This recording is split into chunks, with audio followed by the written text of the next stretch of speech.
You. Good morning to you, my dear brother. Hope you had a very restful weekend. Believe you me, and I feel it. Okay. I not only had it, I feel it. Oh, okay. I'm It's one thing to have it, and it's another thing to feel it, right? I feel like Monday. Okay. I'm learning today. All right. This morning the papers are loaded. I mean, as expected, being a Monday morning, and I have about 5 newspapers to look at this morning. I have the Nigerian Tribune, I have the Punch newspaper, I have the Guardian newspaper, I have the Vanguard newspaper, and of course the Nigerian Tribune. And taking a look at the Nigerian Tribune this morning, the biggest story actually on the front page of the Nigerian Tribune, it says presidency gets ad on Atiku, says is envious of Tinubu's position.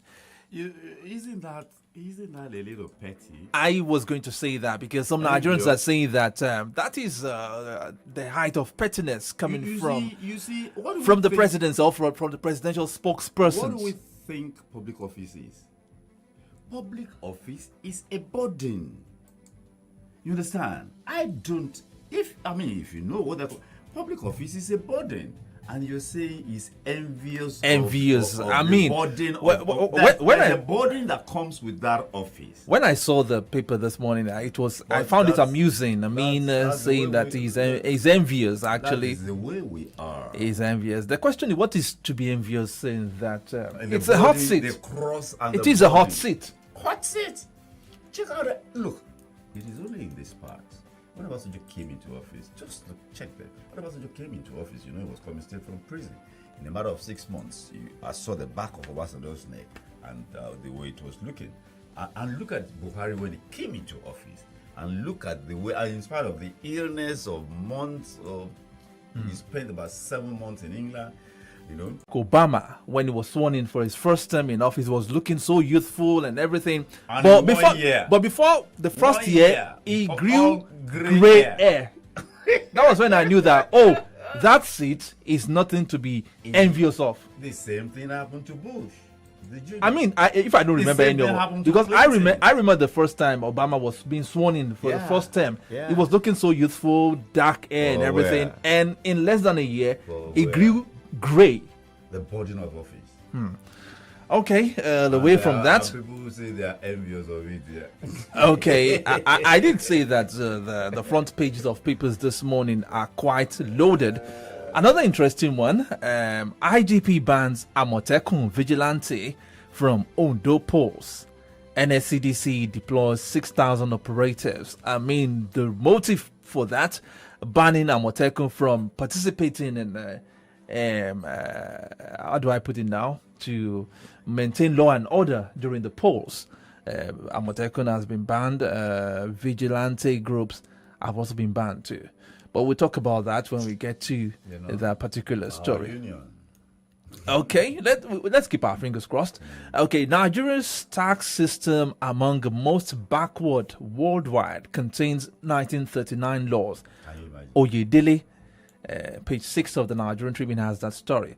New terrorist group in Northwest. Crush it now, ACF tells FG. Acting COAS in Sokoto calls for citizens' cooperation.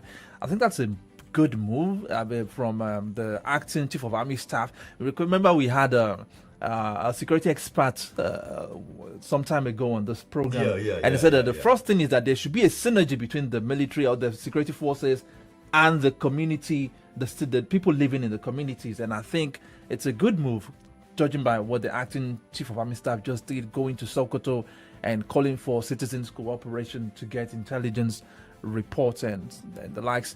Okay, still looking at the Nigerian Tribune.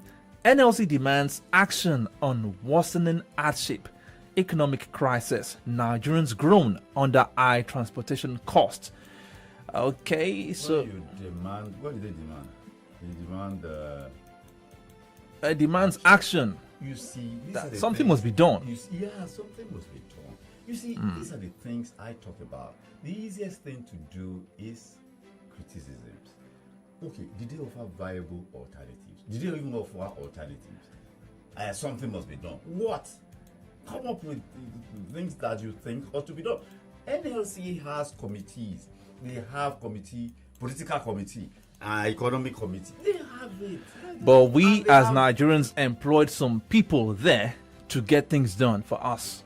Yes. Are we supposed to be thinking for them? I'm just asking. If they are looking like they're not thinking. Okay. Are they the only ones that can think? Okay. Okay. All right. I get your point there. I get your point there. Away from the Nigerian Tribune, let's take a look at the Punch newspaper now. Looking at the Punch newspaper, state debt hits 11.4 trillion naira as federal allocations rise. Rider under that, foreign debt hits $4.89 billion as states owe 4.27 trillion naira local debt. Lagos, Rivers, Kaduna, Delta, Edo top chart. So some states are actually owing foreign debts too. Oh, a lot. I mean, Kaduna is high. Lagos is high up there. Rivers there, Kaduna, Delta, Edo, topping the chart of debtors. Yeah. Okay. Because you see, the thing is, what are they doing with the debt? And there's another good news there, saying that the federal allocations have risen. You see, in Naira and Kobo, what is the value? Real time value. What is the value? We say we have a 28 trillion budget this year. Okay, in Naira and Kobo. Even when these allocations are increased to states, do the people in the states see the impact or feel the impact of any increase? Everybody is talking about Tinubu. We have local government chairman. We have governors. We're not talking about them. We're not because now it's been revealed that the federal allocations have increased now. But the governors will never come out and say this out to us. The fact, look, I get sent every month the allocations not just to the state, but to the local government. It is sent to me. I have it. Nobody is asking Ibadan Northeast. They get 500 million and a little above. Nobody is talking about that. Or your state gets as much as nobody is talking. Everybody is talking about Tinubu. When did you hear about any engagement on radio, on television, talking about the budget and the allocations of Oyo State and what they are doing with it? Okay. I mean, everybody's talking about Tinubu, federal government, national security. What's wrong with us? It is the hangover of the military. We will capture Ondo State as if it's election is all this hangover. Our psyche and our representatives, our councillors, our chairman, our member. Are you hearing from them? Are people engaging them? All right, still looking at the front page of the Punch newspaper, which is also quite loaded. Ondo governorship poll. IG bans Amotekun, others as 15,500 ad hoc staff deployed. Okay, away 15,000, yes, 15,500. 15,500. NLC gives governors December 1 deadline for minimum wage payment. And the arrears too. And the arrears too. Traders demand 3.4 billion naira compensation for Lagos market demolition. Husband arrested for allegedly setting wife ablaze in Ogun. They can demand for compensation if they have the pay necessary. If you have necessary papers. You're talking about the traders who got their market demolished. Yes. Okay. All right. Now to the Nation newspaper. Vandals disrupt bulk power on another transmission line. Fubara. Vandals, yes. Vandals. Fubara, I will work with Oko Jumbo-led assembly. Page 5. Okay. Oko Jumbo, not the Amaule. It's just saying that he will work with. That's the faction he recognizes. Despite the court saying that issue represents the budget. Yeah, it's been still in. Well, let's keep our fingers crossed on that too. Okay, let me take a few more. Okay, this is another one, another interesting one here. Discos insists consumers must pay for meters replacement. What do they mean by replacement? According to those black meters. That's what they are trying to say. They say a set of meters are to be phased out by November 14. Okay. So if you don't want to be left in the dark, you must come and pay for replacement of a new meter. That the set of meters. Who owns the meters? What yes, I'm just trying to speak for the discos now, so that our listeners can understand better. I'm not asking on behalf of the listeners and who owns the meters. Who owns the meter? Well, I don't know. But to the best of my knowledge, I think these meters are registered in the names of the landlords, which automatically should make the landlords owners. That is name tagging. They are just identity. They have to tag it to somebody's identity. They are not registered. But this is coming even after the federal government has said that they should stop payment for the replacement of meters, and even the FCCPC, Customer Protection, that name, and NERC too. Sometimes had instructed that discos should stop when you see the media payment for saying, replacement. Federal government says. Sometimes they are saying, and what they are saying is an agency. If the regulatory commission says, then the media will say federal government says. If the Federal Consumer Protection Council says stop, then the media can say, oh, federal government says. You understand? We have to look at the details. For me, the question is, who owns the meter? Of course, they say the meters are registered in the names of the owner. The landlords. Okay. That is for identification purposes. If they can, so they don't remove meters from that place and take it to another place. Maybe they will still register it in the name. Comrade, we'll talk about that when we get. Let me just go. I told you that the front pages are loaded this morning. Now it's Monday, yeah. Now looking at the Guardian newspaper this morning. Didn't talk about the tax reform in front. Okay, the Nation. Oh, Yeah, okay. Let me talk about it too. Okay, how tax reform bills will boost revenue for tiers of government by panel. We have 1939 law. 1939 law. And the riders under that particular story, payment consolidated, the rich to pay more, VAT favors state councils.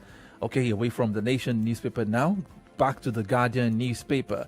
And this one, delayed 2025-2027 MTEF threatens budget cycle, page 6. Another interesting one here. Stop Wike governors from giving cars, houses to judges. Serap tells Tinubu. I remember some weeks ago, if not last month or thereabout, I saw something in Abuja. The FCT minister, Nyesom Wike, commissioning an estate for the judges, and he was saying that okay, it's time we make the lives of our judges better. We'll house them. We'll make things easier for them. But Serap is saying that this is not proper. You see state governors doling out car gifts to judges. I remember in the recent past, and it really got me, upset. Kwara State Governor donates official cars to churches. I say, It's been happening for years. Okay, it's been happening for years now. Okay, now the question is, those cars, those automobiles, they were in the budget of the judiciary, right? Mm-hmm. Should be it was in the budget of the judiciary, and now it is now the executive that is executing the budget. I think what Serap is trying to insinuate there is doing these things. Control. Is it not going to be like you will be the one to control and somehow have a kind of influence in the? What about the capital project? It is. Look, I spoke to an attorney general who appeared here twice of Oyo State, and he said people should not confuse the Ministry of Justice with the judiciary itself. That the judiciary is administered by the chief judge. But you see, the appointments, the final appointments and discipline of judges is not even a locally based one. It is central to the National Judicial Service Commission. I mean, you see, when we talk about the issue of restructuring, as they say, of Nigeria, I've said it. It is not just a mere political restructuring. The judicial system has to be reconfigured and restructured too. And it is not just administrative and political. All these two, and the financial re-engineering, you understand, being done or attempted by that committee of Taiwo, I've forgotten his name, Taiwo now. It has to be holistic. Judiciary, governors, what's the meaning? Look, even in the days of the military, did we see things like that? One more story from the front page of the Guardian newspaper. Experts underscore employees' mental health amid rising workplace depression. Page 4 of the Guardian has that story. I walk into offices, and I just walk straight to somebody and say, hey, how are you? You know, we're chatting, and I just look in a question. Do you enjoy your work here? And they say, the moment you hesitate to give a response to that question, there's something is definitely wrong somewhere. Okay. You see, the stability of the employee is beyond monetary remuneration. It is key, but there are other factors. You understand? Key factors. Workplace, the environment, the operational environment, and a few other things. Remuneration, financial, is key. But beyond that is... I once had a friend that told me one morning that, waking up in the morning and saying, so I have to go to this place again. It's workplace. And I said, what is wrong? He said, it's just like working into a captivity for hours to work on a daily basis. I mean, this is just to buttress what you said. It will affect his mental health. And in Nigeria, our Africa, mental health is not an issue that we generally talk about. It's one of the forbidden... anybody wants to talk about. Nobody wants to talk about. All right, now let's start proper now. Let's look at the Vanguard newspaper now. The biggest story on the front page of the Vanguard newspaper, petrol. Banks loan for imports to eat 3.5 trillion naira. And riders, marketers set to increase importation. Pump price higher than actual market cost, NLC alleges. Claims Nigerians are being ripped off by marketers. At $72 per barrel of oil, imported petrol should be cheaper in Nigeria. Experts. Ipman faults NLC says market fully deregulated.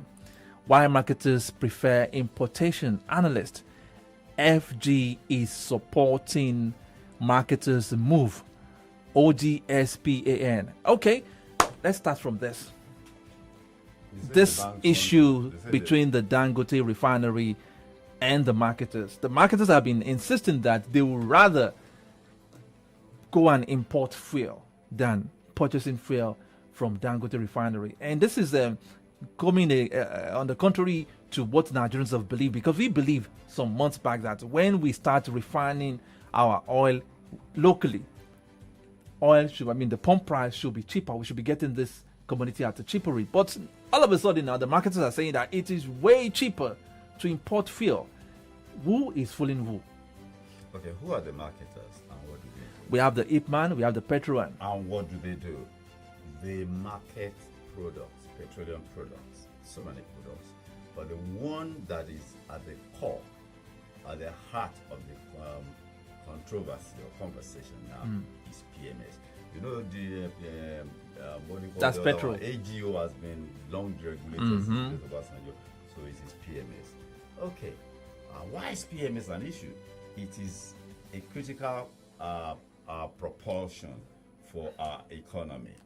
Now, who are the marketers? They are the ones that either bring it in or get it. They are the ones that get it to us. In short. Yeah, that's what I'm saying. I wanted to say. They are the ones that are the retail. They supply us. They get it to us, to the pumps.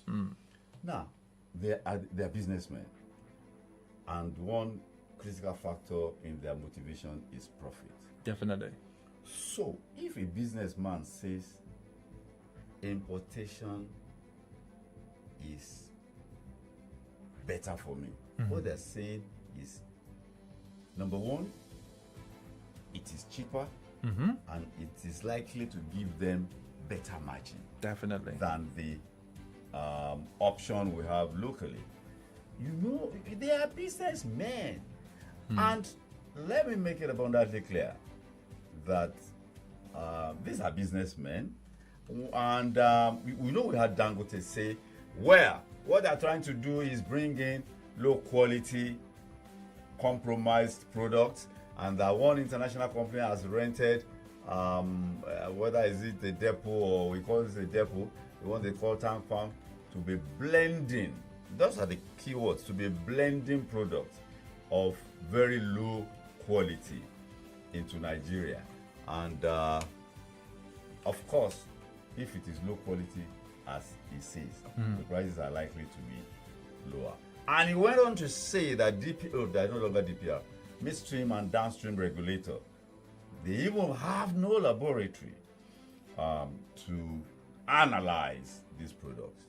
I was so thoroughly alarmed. I knew I used to be very, very close to them. That is not true. That is not true. That statement from Dangote is not true. That is one thing I'm very sure of. I've not heard from the regulator since, but you see, I do not expect them to be engaging publicly like that. They were the ones that started this thing. You remember when they said Dangote refinery has not even been fully licensed, and then they came out with the free and all of that.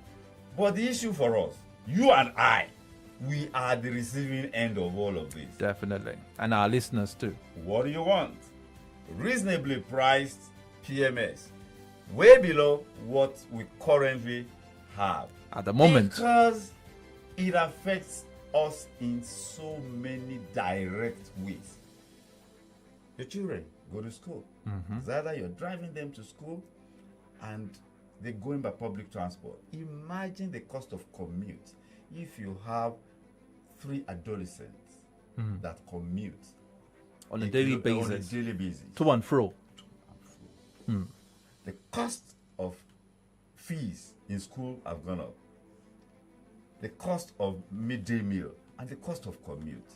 And your income is not particularly expanding at this. So if the cost of commute comes down, that will be some relief for everybody. Now that the marketers are suggesting that we can actually buy petrol for 700 naira per liter, Yes, which is that way is what cheaper. That is what the which is way PRO cheaper of protein told me this morning. Which is way cheaper than what Dangote refinery is pushing out. Yeah. Now, is this not pointing the fingers that some Nigerians have been pointing to Dangote, that he was coming to the oil sector to monopolize that sector, to just like he had done in some other sectors? You see, Dangote couldn't possibly come with the intention of monopolizing. There was no way. He's new in the business, and there are 4 refineries. Bua is building a refinery. There are what they call the indigenous product, people. And then there are modular refineries. There's no way you're going to come into this place and monopolize. But the questions that arise is this. Dangote says he's using the global template. He's selling in dollars and converting to naira. The question people should ask is that if you're using the global template, why are you using the global template? You're manufacturing local. You are in the free trade zone. You are getting some with crude, some concessions and everything, and some waivers, some levies are off. So why should you which reflect use that template? Which you reflect. Now, another question is this. If the marketers now tell us, NNPC is a player too. NNPC is a marketer too. Player. They're just pretending to step back now. They're not stepping back. They're the ones importing. If NNPC, when they were sole importers a few months ago, told us, the CFOs held a press conference and said the landing cost of PMS was 1,200. That was a period when the cost of exchange was 1,004, 1,005. Now that the exchange is 1,007, they are telling us that they can bring it at 700. What's changed? What changed? As the cost, what costs has come down? that is now making it 700. When they were telling us that at 600 naira that they were selling, that they were subsidizing to the tune of 600 naira per liter. So 3 months ago, 1,200 landing, and then this one, not just 1,000, this 700 landing. Is this not substantiating some speculations speculations of some Nigerians that NLC and Dangote Refinery are not on the same page? Look, the game by NNPC and even the other guys had always been to locate themselves where they can claim subsidy. It's about subsidy. You know, it's free money. You know, in Nigeria, free money. NNPC itself. That's why I'm always saying. So, in a nutshell, as long as we keep importing fuel, there will be subsidy.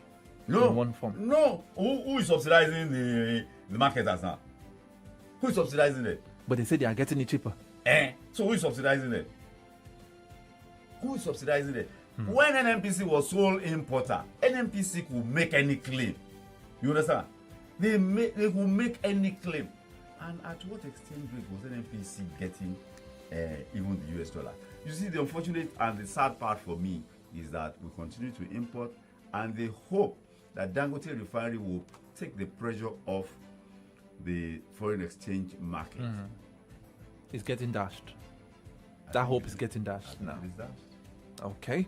Because of our time, it's 10 o'clock on From the Dailies on Solutions 93.9 FM. And because we're still talking about an item that has a lot to do with the economy, let's talk about the power too. There's this particular story on the front page of one of the papers this morning. Grid collapse, certain elements sabotaging power sector reforms. Adelabu, the minister, has come out to say openly that truly some people, some elements, as he called it, you see, are sabotaging the reforms. God bless his soul, he made such a reference. We heard President Jonathan openly say that Boko Haram was in his government. We heard in the days of President Buhari, corruption is fighting back. And in fact, at the point when President Buhari was rounding up the last interview, he was asked, and he said, to the best of his ability, within the context of Nigeria's operational environment, he had done his best. And I'm not sure Nigerians think he had done the best he put in was good enough. Now Adelabu is saying there are saboteurs. I don't think that's why we elected those who we elected that appointed them. You see, it's like, okay, you are telling us there are saboteurs. You have that information. You came to a rational, logical conclusion based on evidence that truly they exist. So, have you intimated the security agencies? And you see, you intimate security. When you come out to tell us that there are saboteurs, you don't just tell us there are saboteurs. Security agencies are on their trail, and this is the preliminary report that we have, and these are they and their collaborators.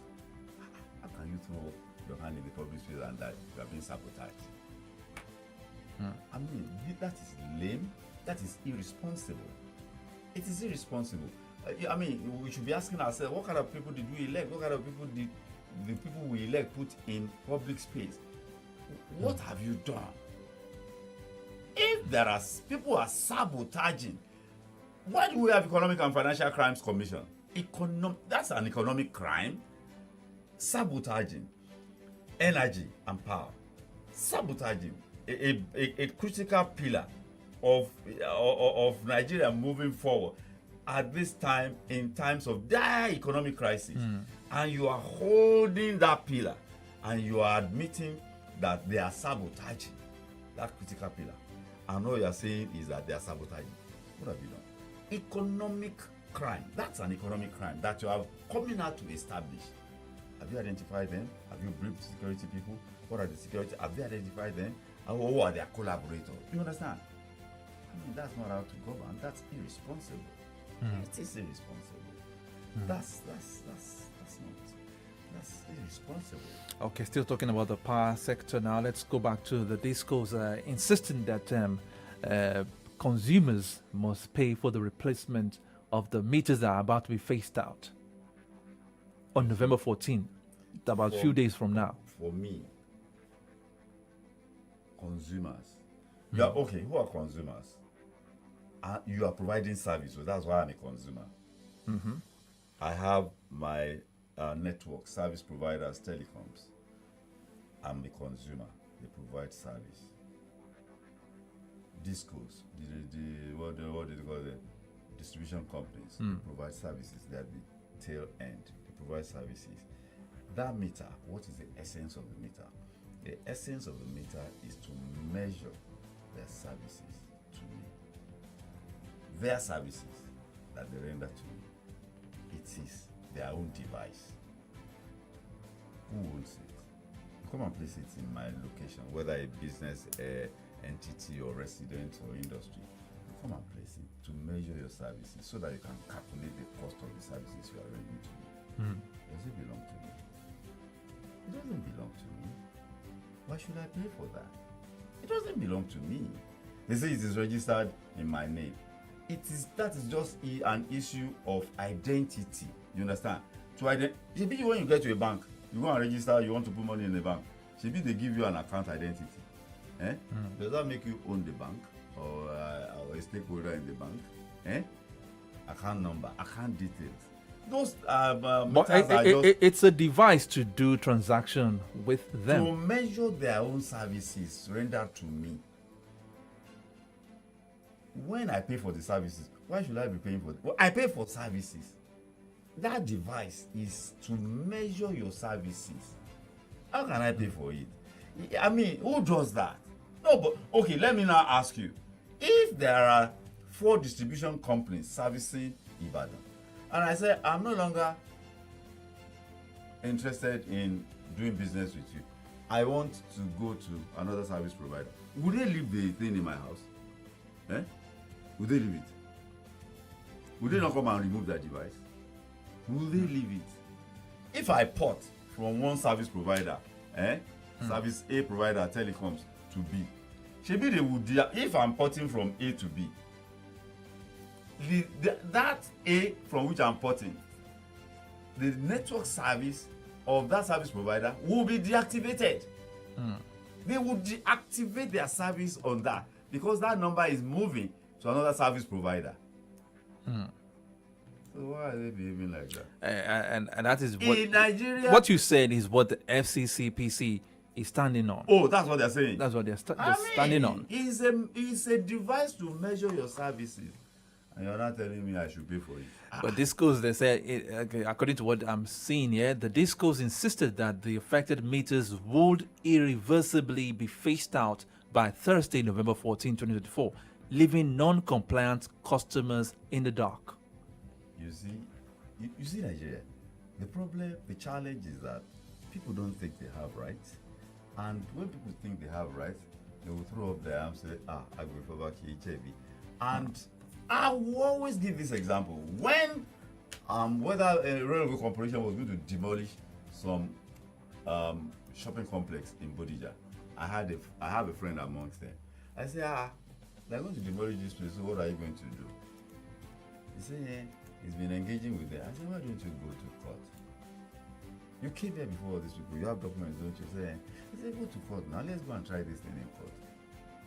Everybody scampered out of the place. The guy went to court. It is only his structure that is standing. Then they demolished everything. Look, when people love the outcome, Nigerians don't want the processes. That is what Nigerians don't want. Processes. I am driving on the street. I have my documents. I have everything that legitimizes my commute on the highway. It's a commercial vehicle. We get to a police checkpoint or whatever checkpoint, and it is my passengers that are saying, give them what they want, let's go. But I think in this case, it's more of a situation that probably Nigerians don't actually know their right as regards the metering, who owns the meter. Well, when you don't know something, or you are not sure. Because discourse seems not to be going back on this now. Look, they will get to some locations and they will come against resistance. Look, it is going to be costly. You understand? When we are already organized. Neighborhood associations. We are already organized. That's what one security expert told us one morning here. That all these things we call security, we are already organized. It's only legitimizing and formalizing. We have neighborhood associations, we have security people. It's only to formalize and legitimize it and put it in proper framework. All these neighborhood associations, they are registered with police. They are interfacing with security agencies, They meet. So it's only a matter of legitimizing and putting, and then look, neighborhood association, retain a lawyer. Okay, we got this message on our Facebook page from Omade Adekunle. It is so unfortunate that Nigerian system of government is very corrupt, especially the oil sector that has been deregulated, and NNPCL is still regulating the fuel price. And the fuel pump price would have come down without the intervention of NNPCL in the oil sector, since the landing cost of fuel has come down. But it seems the APC is deriving pleasure from inflicting hardship on the commoners. More so, what is the condition of our own refineries? May God have mercy on us. Omade Adekunle. Damola, you see, some of these things, it takes time. We are seeing an interplay of forces. At the end of the day, by this time, January, let's come back and talk about it again. The interplay of forces will have played to, hopefully, if that thing they call Nigerian factor. All right, because of our time, let's go to other stories now. Another one, minimum wage. NLC directs workers in defaulting states to begin strike December 1. Now, how do you feel the states are all prepared to commence the payment of the new minimum wage? Some states have kept mum all this while some states have come out to say, okay, some are even saying they will pay more, like our governor in Oyo State. He said he's paying 80,000 naira, and so many other governors have come up, but there are some states that are keeping quiet. Well, you see, this is not unexpected, you understand, from NLC, and of course also TUC, the other labor center. It has been agreed and passed into law. Certainly, some states are going to balk. You see, I keep referencing Zamfara. It was only during Salah this year that Zamfara started paying the 30,000. 30,000 all these years. All these years. And the people, they get labor union for their, what do they call that one? TUC, NLC, especially NLC. NLC is mostly with the government workers, you understand? That's where they belong, except for some that will belong to TUC, the higher ranking. Those ones, they don't go on strike. So, now, what would be the excuse for these governors not to be able to pay now that we know that the federal allocation, the monthly federal allocation, has increased? Yeah, it is not priority now. Oh, the welfare of the workers is not their priority. And they will simply tell them, look, okay, you want me to pay you, so I will shed. Downsize. I will shed, yeah, I will shed. But then between the devil and the deep blue sea. Giving them an option to pick between the devil and the deep blue sea. They will downsize. So the poor workers will rather say, okay, let us cuckoo stay. And in some of these states, are those people working?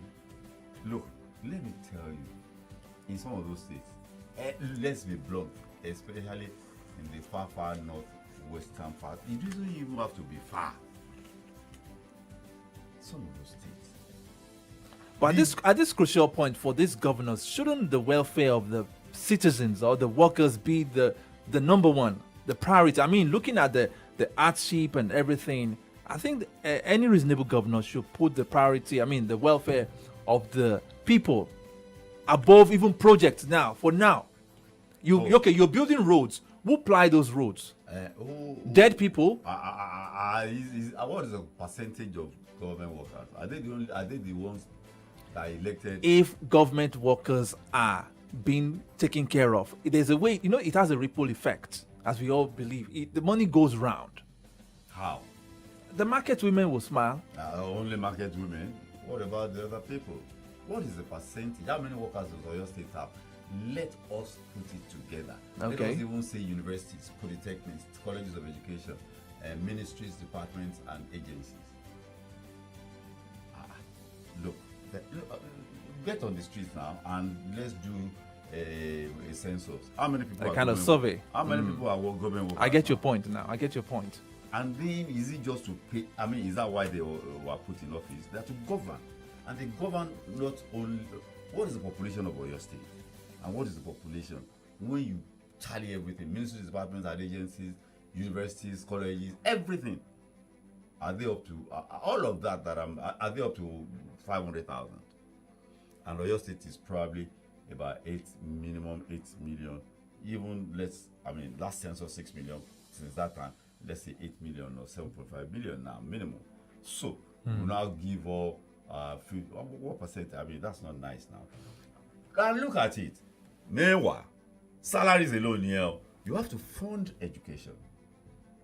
You have to fund healthcare. You have to fund so many other things. Social services, roads, all of that. Will they go to sleep and not do that? Imagine government not maintaining, security. You know how much this state government has spent on security. And of course, security is the number one thing. And that's why the governors should do more to improve their IGR. Well, even the ones at hand, are they transparent? Are they transparent? Who on the roads? The tricycles, Okada.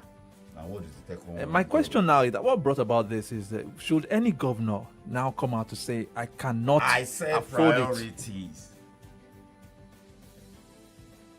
If I do that, if I think you don't have, how on earth could a governor now start paying 30,000? What kind of workers? What kind of unions? You can imagine. Exist in that state. How on earth did they condone that? And interestingly, interestingly, when he paid them, they were jubilating. Can you imagine? Singing praises. So if you have those kind of people, you will ride them. You just ride them. Different folks. Maybe they don't need the money. I think so. Okay, let's go politics now. Back to that screaming headline on the front page of the Nigerian Tribune. We spoke a little about it. Presidency gets hard on Atiku, says he's envious of Tinubu's position. You see, words, envious of Tinubu's position as what? As president, as ECOWAS president, as John Kerry meeting with Arabs and meeting with the King of England. You see, that's what I say. People confuse and equate the man with the office. The man is separate from the office.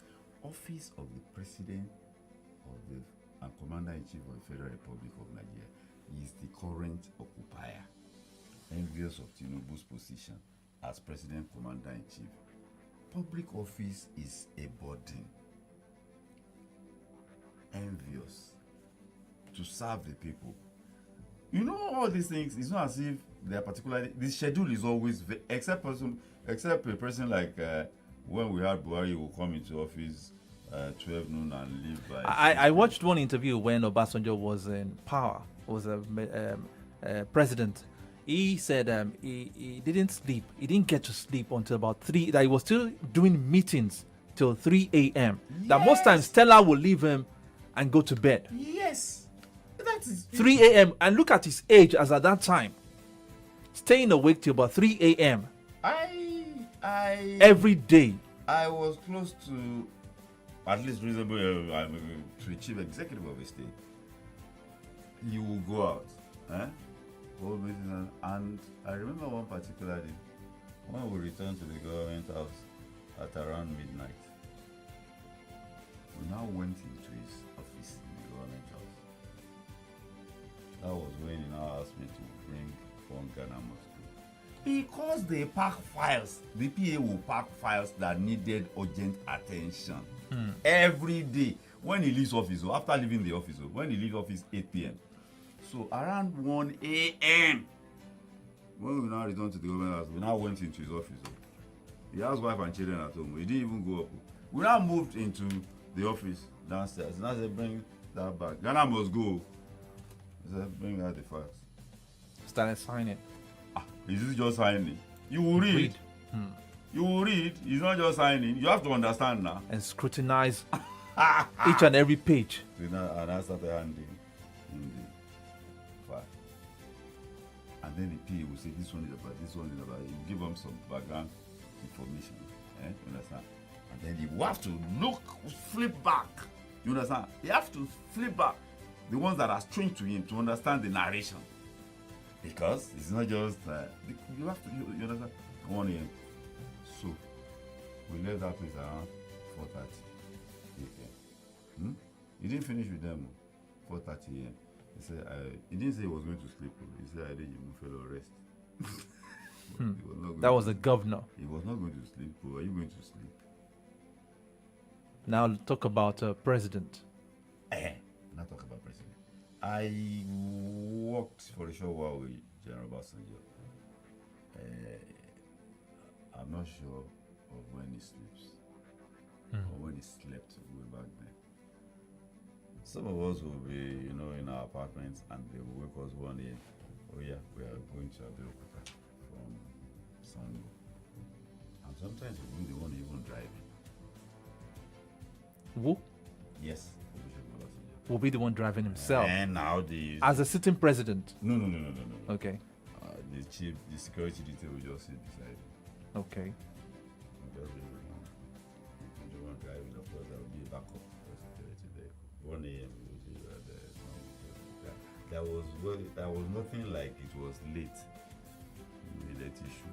That one did not exist. And it does not mean if you left. Now let's talk about the pettiness of that statement. You see, he's envious. I don't know. Public office comes with burden. Even councillor. You know, if you're a councillor, you carry the burden of your, what do you call that one? Your what do they call the council? I've forgotten the name of your ward. Your ward, yeah. Everybody comes to you. Is that a position to envy? Do you have answers? Do you have resources and answers to all the challenges the people come with? Is that a position to be envious of? Or else there's something that we don't know? Okay. Well, now that's left to them. Since we're still talking about politics, Ondo Gilbert poll is a few days away, and the IGP has come out to say that Amotekun and other vigilante groups should not partake or participate in providing security at the polls. So what do you make out of that? Things raced around my head when I look at it's on the papers. Yes, it's on the front page. And I'm asking myself, okay, yes, the Nigerian police force, because the police force in Nigeria is primarily responsible for internal security. Primarily responsible, but not exclusive. There's nothing. And then you say you ban because they are a force. They are not a service. They can ban other people. They will use force to get rid of it. When you start thinking now, this questions the synergy between synergy. It questions the synergy. Are they complementary to providing security? You see, there's a difference between Amotekun and police. Amotekun is synergizing with the people. With the people, yes. The people feel a sense of stakeholding do you recall how people were happy in Yoruba land? Do you recall the enthusiasm that this is our own? Security. I I can't recall the last time I saw a sense of stakeholding. This is our own. And when you think this is our own, you know you will need to do. And knowing what Aketi did for that, and that is coming from a state now. Imagine if Aketi was still alive and hearing what the IGP has just announced. I'm sure, excluding Amotekun you know our governor from participating. You know, Aketi, that was a man that stood and eyeball to anything evil. Yes. Illness created a scenario around him. Even despite his illness then. Yes. You know, or you remember our governor saying that they were not just colleagues, he was a mentor, he was a leader and everything. That was Aketi. His legacies are there. But you see, this is what happens. Our warped democracy. I'm not going to go far. Oyo State, you know how much the governor of Oyo State has expended on security. And when I say security, funding the Nigeria Police Force. How many times in the past 5 years and a half has he bought automobiles? Nothing less than 3 times, if not more. If not more, yes. Cars, utility vehicles, equipment, radios and everything. And logistics. Operation Boss consists of not just the police. There's the military, the soldiers and the police and all of that. And they are not just operating, they're providing them logistics. Operation Boss has an office near NTA there. You know what it costs to provide security. And then it is this same police that are being funded. Not to talk of Lagos. Rapid response, RRS. Everything. Kitting. Lagos is kitting them. Including kitting. And then you say that state that funds you lead virtually probably 75% that you have no say in what you do. But you see, it's a navigation. You navigate that. But it's a pointer to the fact that probably there is no synergy if they can't operate together side by side. If they can't coexist, performing their duties, their primary assignments. The current IGP, when they started talking about state police, do you remember that he issued a statement that as we wrap up, absolutely no such thing? Of course, he came around to deny it. Even somebody that does not want state police, will he now want Amotekun? Somebody that does not even want state police, not to talk of something outside the police. Okay, we'll talk about it. Simply points to the fact that we are not getting a security configuration. What is the objective? Securing the people. How do we secure the people? What are the key elements? Intelligence is key. You saw the chief of staff saying synergy between the people. Where do you get intelligence for securing the people? It's not from the same people. If you do not have their buying, how are you going to get your tool working? And to be honest, to the best of my knowledge, I feel the Amotekun people are more connected, integrated with the people. They are no longer overt. They are very subtle. Play and intelligence. They do more of intelligence. Well, comrade, thank you very much for being a part of the program today. I really enjoyed your insightful and your robust analysis. Believe in some of the stories. I always enjoy engaging with you, and of course, you're the one drawing these things out. All right, you are the ones drawing. Thank you very much. Interrogations. All right, I'll be back again tomorrow morning for a fresh edition From the Dailies on your number one radio dial, Solutions 93.9 FM. Thank you very much for always making us your number one. My name is AYODEJI LAFFY, wishing every one of us a money-making Monday. I like that. Ojo Aje. Ojo Aje, bet.